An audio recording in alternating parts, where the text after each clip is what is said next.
নমস্কার। প্রবাসী বাঙালিয়ানার নতুন একটি ব্লগে স্বাগত জানাই। আশা করি সবাই ভালো আছেন। কারণ দেশে প্রচণ্ড গরম পড়েছে। আপনারা সবাই ভীষণ কষ্ট পাচ্ছেন এবং হাঁসফাঁস করছেন গরমে। আর গরমের সময় দেখবেন হয় টক জাতীয় খাবার না হলে তেতো জাতীয় খাবার। এগুলো খেতেই ভালো লাগে। আমডাল যেমন খেতে খুব ভালো লাগে, তেমনি তেতো ডাল খেতেও খুব ভালো লাগে।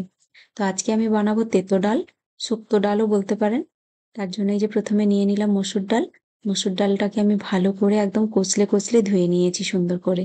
এবারে আমি এটা সেদ্ধ করতে বসিয়ে দিচ্ছি। এখানে ডালের দানাগুলো একটু বড় বড়। আমাদের দেশে যেমন একটু ছোট ছোট হয়, এখানে কিন্তু সেরকম নয়, বেশ দানাটা বড় বড়। যাই হোক, সেদ্ধ করতে বসিয়ে দিলাম আর দিয়ে দিলাম পরিমাণ মতো নুন। এবারে আমি এর মধ্যে দিয়ে দেবো কেটে রাখা পেঁপে। খুব বেশি নয়, এই একটুখানি। আর দিয়ে দিচ্ছি সজনে ডাঁটা। আমার সজনে ডাঁটাগুলো দেখতে একটু অন্যরকম, কারণ এগুলো ফ্রোজেন। তাই জন্য দেখলে যেন মনে হয় সেদ্ধ করা, কিন্তু সেদ্ধ করা নয়। আমি খোসাটা ছাড়িয়ে দিয়েছি।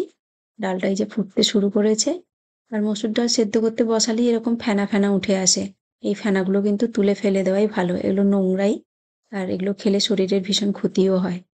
তাই জন্য আমি ফেনাগুলো তুলে দিচ্ছি ফটাফট করে। মানে যতটা সম্ভব, পুরোটা তো আর তোলা যায় না, যতটা সম্ভব আমি তুলে দেব।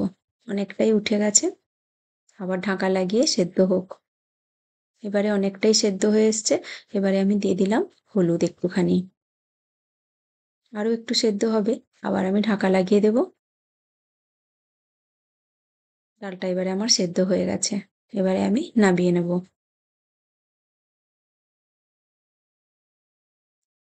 ডালটা এই যে নামিয়ে নিলাম। আর এদিকে আমি উচ্ছেটা কেটে রেখেছি, কেটে আমি নুন হলুদও মাখিয়ে দিয়েছি ধুয়ে। এবারে উচ্ছেটা ভাজবো। আর উচ্ছেটা কিন্তু আমি একদম পাতলা পাতলা কাটিনি, একটু মোটা রেখেছি। এই যে এদিকে কড়াইটা ধুয়ে বসিয়ে দিয়েছিলাম, গরমও হয়ে গেছে। তেল দিয়ে দিলাম। আমি কিন্তু সর্ষের তেলেই করছি পুরো।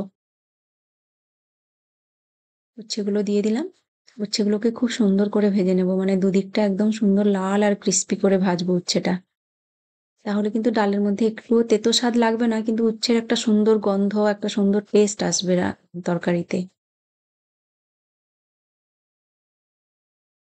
অভি খুব পছন্দ করে এই ডালটা। ও এমনিতে ডাল খেতে ভালোবাসে না, কিন্তু এই ডালটাও ভীষণ ভালোবাসে। ডাল বানাবো বললেই ও বলে, মা তেতো ডাল বানাও। সত্যি খুব ভালো লাগে, মানে মুখে এত সুন্দর লাগে না গরমের সময়। খুব রুচিকর খাবার একটা। একটুখানি তেল দিয়ে, উচ্ছে ভাজাটা তো হয়ে গেছে দেখলেন, নামিয়ে নিয়েছি। একটুখানি তাতেই তেল দিয়ে পাঁচ ফোড়ন, শুকনো লঙ্কা, তেজপাতা আর দিয়ে দিচ্ছি পেঁয়াজ কুচি। এটা পেঁয়াজ ছাড়াও করতে পারেন কিন্তু। পেঁয়াজটা যে একদম মচমচে করে ভাজবো বা লাল লাল করে ভাজবো তা কিন্তু নয়, হালকা করেই ভাজবো। এই যে ভাজা আমার হয়ে গেছে। এবারে আমি ডালটা দিয়ে দেবো। আর আজকে ডালের সঙ্গে আমি একটু আলু ভাজা করেছি আর মাছ ভাজা করব। ডালের পরেই মাছটা ভাজা করব, তাহলে গরম গরম মাছ ভাজা খেতে ভালো লাগবে। এই আজকের আমার রান্না বান্না। খুব ভালো লাগে এরকম গরমের সময় খাবার খেতে, একদম হালকা পাতলা। ডালটা দেখলেন আমি দিয়ে দিয়েছি, তারপরে এই যে উচ্ছেটা দিয়ে দিলাম। এবার একটু ফুটে গেলেই আমি ডালটা নামিয়ে নেব। দেখতেও যেমন সুন্দর, খেতেও তেমনি ভালো। যারা তেতো ডাল খাননি একবারও, আপনারা অবশ্যই একবার বাড়িতে বানিয়ে খাবেন। সত্যি খুব ভালো লাগে গরমের সময়। আর একটুখানি নুন দরকার ছিল, আমি টেস্ট করে দেখেছিলাম, তো আর একটু নুনও দিয়ে দিলাম। ফুটে গেছে ডালটা। এবারে আমি নামিয়ে নেব।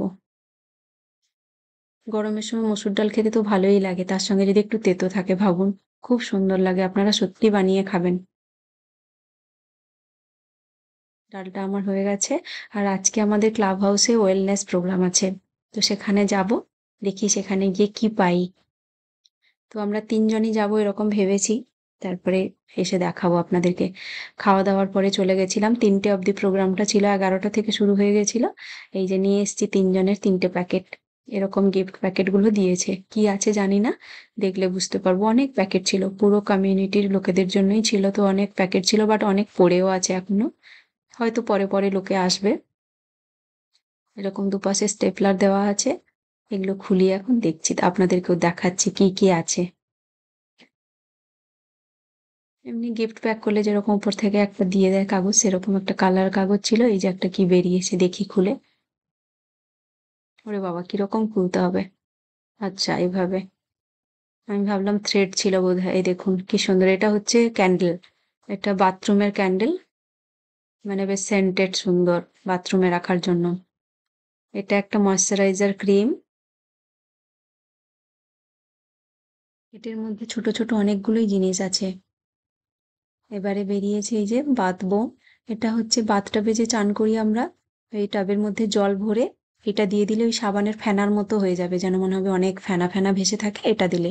এটা হচ্ছে শাওয়ার স্টিমার, শাওয়ারের রুমের জন্য। শাওয়ারের রুমে এটা ডাইরেক্ট শাওয়ারের নিচে রাখা যায় না, সাইডে রেখে দিলে একটা মানে এসেন্সিয়াল অয়েল একটা বেশ ছড়িয়ে পড়ে চারিদিকে, যেটা খুব ভালো লাগে আর সুন্দর একটা গন্ধও আসে। এটা হচ্ছে আই মাস্ক।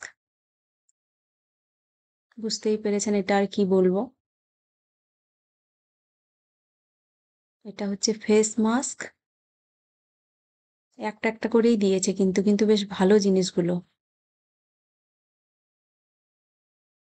আর এটা হচ্ছে, দেখছি কি আছে ভেতরে, দেখে তো মনে হচ্ছে সেই পার্সের মতো কিছু একটা ব্যাপার। ও, এটা হচ্ছে ওই পেডিকিউর ম্যানিকিউরের জন্য টুলস গুলো। একটা ছোট্ট কাঁচিও আছে। বেশ সুন্দর লাগছে জিনিসগুলো দেখতে।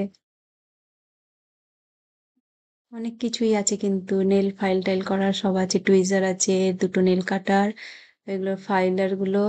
আর এটা সেই ব্ল্যাক হেডস টেডস উঠানোর জন্য বা কান পরিষ্কার করার জন্য যে টুলসটা, সেটাও আছে। একটা প্যাকেটে তো এই আছে দেখতে পেলাম, বাকিগুলোতে কি আছে আমি জানি না, দেখছি একটা একটা খুলে আলাদা আলাদা আছে নাকি সেম আছে। আমার মনে হচ্ছে সেম থাকারই সম্ভাবনা বেশি। এটার মধ্যে হ্যাঁ সেমই আছে, খালি কালার গুলো আলাদা। এটাও একটা ক্যান্ডেল, দেখেই বুঝতে পারছেন, আমি আর খুললাম না। এটা হচ্ছে ফেস মাস্ক। এটা হচ্ছে আই মাস্ক। এটা হচ্ছে ওই বাথ বোম, শাওয়ার স্টিমার। আর এটাও একটা ময়েশ্চারাইজার। সেমই হচ্ছে জিনিসগুলো, তার মানে ওই ব্যাগটাতেও সেম আছে, আমি আর খুলছি না। এই ছিল আমার আজকের ব্লগ। আর এগুলো কিন্তু সব ফ্রিতে দিয়েছে আমাদের কমিউনিটি থেকে। খুব ভালো থাকবেন সবাই, দেখা হচ্ছে পরের ভিডিওতে। আমার ভিডিওটা যদি ভালো লেগে থাকে অবশ্যই লাইক করবেন, কমেন্ট করবেন আর সাবস্ক্রাইব করে যাবেন। দেখা হচ্ছে পরের ভিডিওতে। টাটা।